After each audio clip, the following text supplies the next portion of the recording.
Simplement, encore une fois, le premier problème, moi j'ai pas la réponse. La réponse, elle est en Israël. Ce n'est pas moi qui vais organiser aujourd'hui des reconstitutions un peu étranges. Je fais toute confiance, et je l'ai dit 50 fois, et personne n'a plus confiance que moi en Israël, dans la liberté, la démocratie israélienne, pour organiser toutes les enquêtes et toutes les commissions d'enquête qu'ils voudront. Et je pense que moi, je leur fais 150% confiance.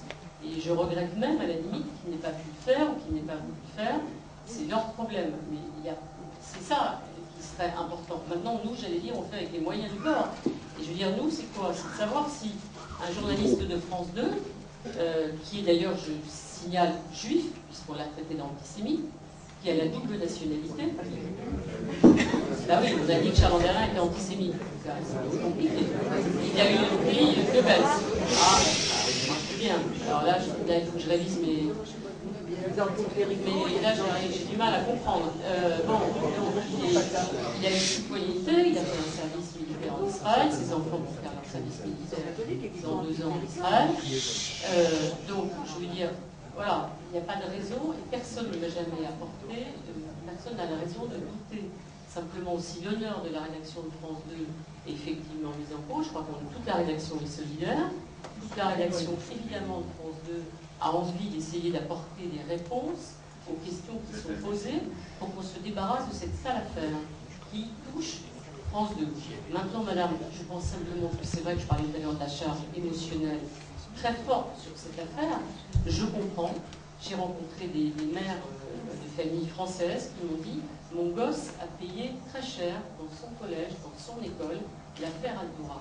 Je partage tout à fait cette douleur. Je comprends tout à fait leur chagrin. Mais ne rigolez pas, monsieur. Vous êtes là.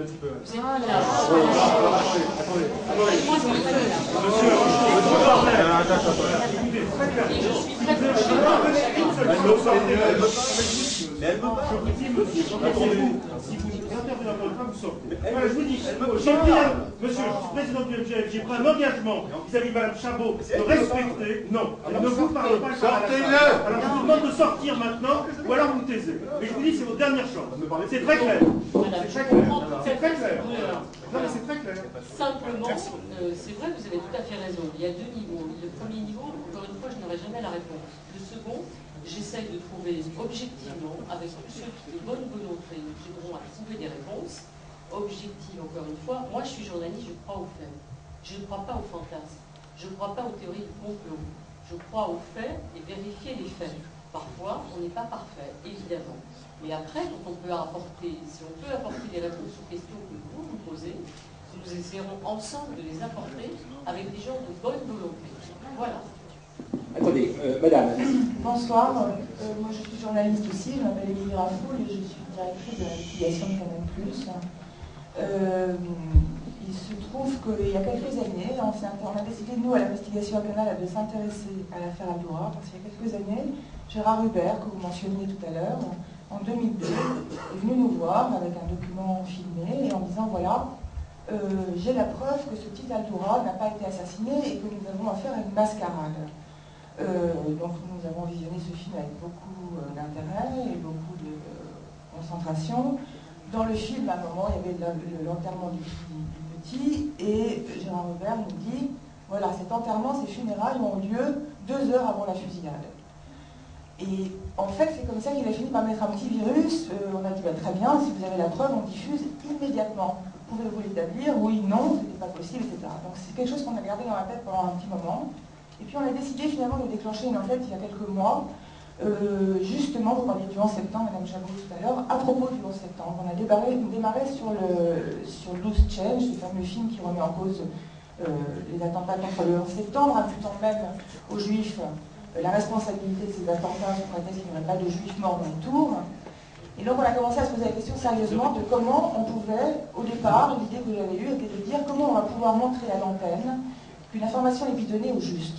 Et donc on a commencé à essayer de travailler avec l'idée de décortiquer pour les téléspectateurs une information, pouvoir faire repérer pédagogiquement une vraie information d'une fausse information.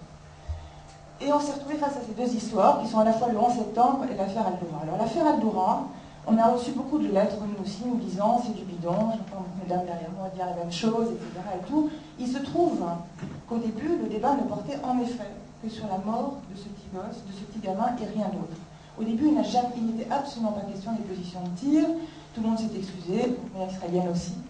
Et puis, l'affaire est montée, il y a eu la polémique, il y a eu l'histoire de Daniel Lecomte, Denis Jambard et 2 ou 3 confrères qui ont décidé de se poser en procureur de la profession, que moi je trouvais un peu particulier. Donc, la seule chose qu'on ait faite, nous, et je crois qu'on est les seuls à l'avoir fait, comme tous les gens qui parlent et débattent aujourd'hui de ce sujet, c'est d'envoyer une enquête, c'est d'envoyer une équipe enquêter sur place pendant plusieurs semaines. Tout simplement enquêter sur place. Parce que tous ceux qui participent à cette polémique depuis des mois et des mois, de tout cela, personne n'a pris l'avion, n'est allé sur place. Alors c'est vrai que désormais le carrefour de Nessarim a été détruit par l'armée, c'est juste, donc c'est difficile de vérifier sur place exactement à l'endroit précis ce qui s'est passé, mais en revanche, il y a un certain nombre de choses qui étaient tout à fait envisageables d'aller vérifier, des gens à les rencontrer.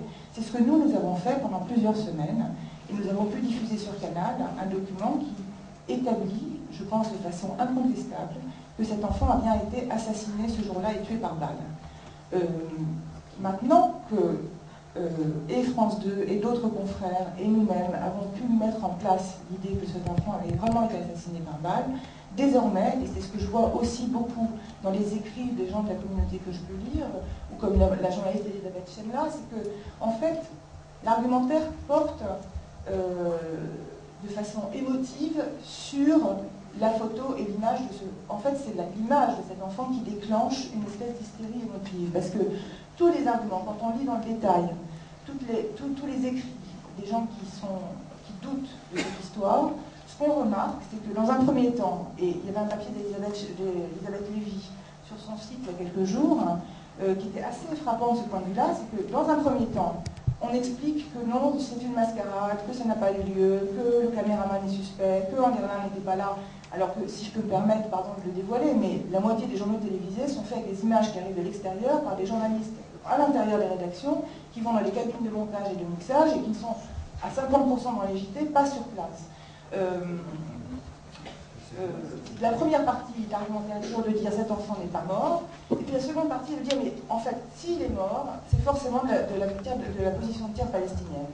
Et je crois qu'il y a une espèce de magma, de confusion, d'affect, d'émotion et de vision brouillée, alors qu'il suffit simplement de regarder les faits, parce que effectivement c'est comme pour le 11 septembre, c'est de dire qu'est-ce qui nous prouve qu'il y avait des juifs dans les tours jumelles, qu'est-ce qui nous prouve?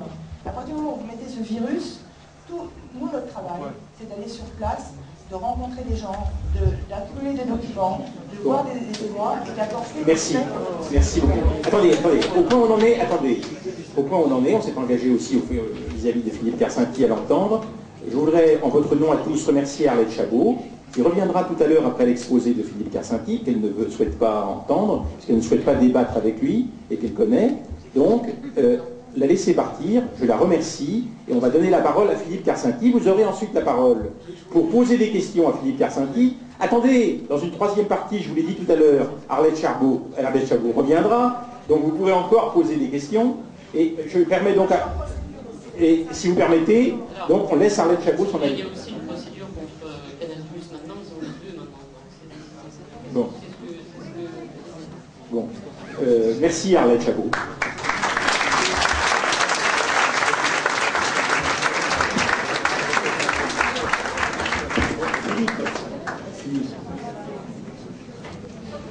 Tout le monde ne parle, je voudrais juste dire que Madame Chabot a dit qu'elle était prête à voir les preuves si on voulait lui les présenter. Je suis prêt à lui présenter, mais ce que je vois, c'est que, comme au pire genre du Parti communiste, on sort de Madame Rafoul sort, Madame Picot sort.